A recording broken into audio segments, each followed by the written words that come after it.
Guys welcome back to my mini vlog. तो ये vlog मेरी हेल्थ को लेकर है। तो मैं शेयर करना चाहूँगी कि अ, अभी से लगभग मैंने बताया था कि मतलब जब शादी हुई थी उससे पहले मुझे ना थोड़ी सी पीरियड्स से थोड़ी सी प्रॉब्लम थी पीरियड्स को लेके। तो शादी तक आते आते वो प्रॉब्लम थोड़ी ज़्यादा बढ़ गई। और फिर जब शादी होती है ना तो सब लोग एक्सपेक्ट करते हैं कि यार जल्दी से बेबी हो जाए, ये वो एंड ऑल चीज़ें। तो सेम मेरे साथ भी यही चीज़ें हुई। तो मैंने ना अपने हस्बैंड को पहले ही अपनी प्रॉब्लम बता रखी थी कि मेरे साथ इस तरह की दिक्कत है। तो उन्होंने मुझसे कहा कि कोई बात नहीं है, मैं हूँ और मैं ट्रीटमेंट करा लूँगा, और अभी से इतना ज़्यादा सोचने की ज़रूरत नहीं है, क्या करोगी इतना सोच के। आफ्टर देन हमारी शादी हो गई और ट्रीटमेंट चल रहा था। तो पिछले साल की बात है, हम डॉक्टर के पास गए और डॉक्टर ने मुझसे कहा कि आप लोगों को जो है लेप्रोस्कोपी करानी पड़ेगी। तो उसके बाद जो है हम आपके ट्यूब्स की जो ब्लॉकेज है उसको रिमूव कर देंगे। और ऐसा ही हुआ और रिमूव कर दिया गया था।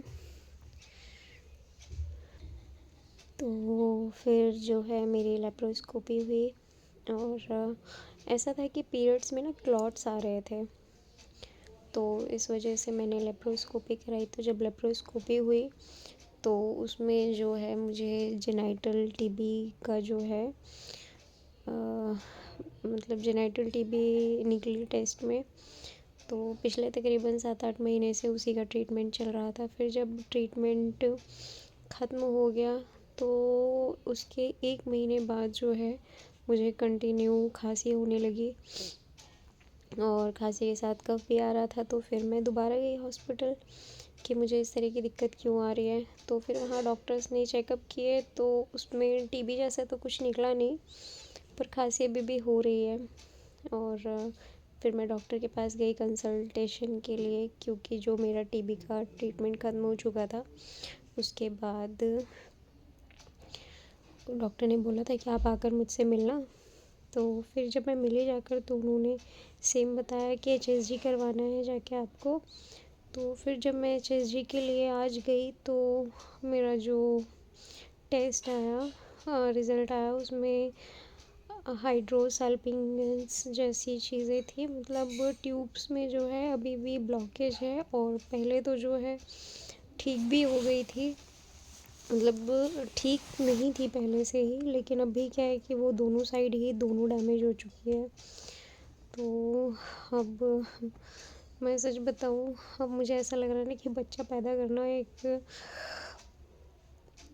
हाँ, बेबी प्लान करना तो ज़रूरी है ही, लेकिन स्टिल जो ट्रीटमेंट के फेसेस से मैं निकलूँगी, इट्स मतलब ये ना इमोशनली भी मेरे लिए बहुत मुश्किल होगा और फिज़िकली भी बहुत ज़्यादा मुश्किल होगा। तो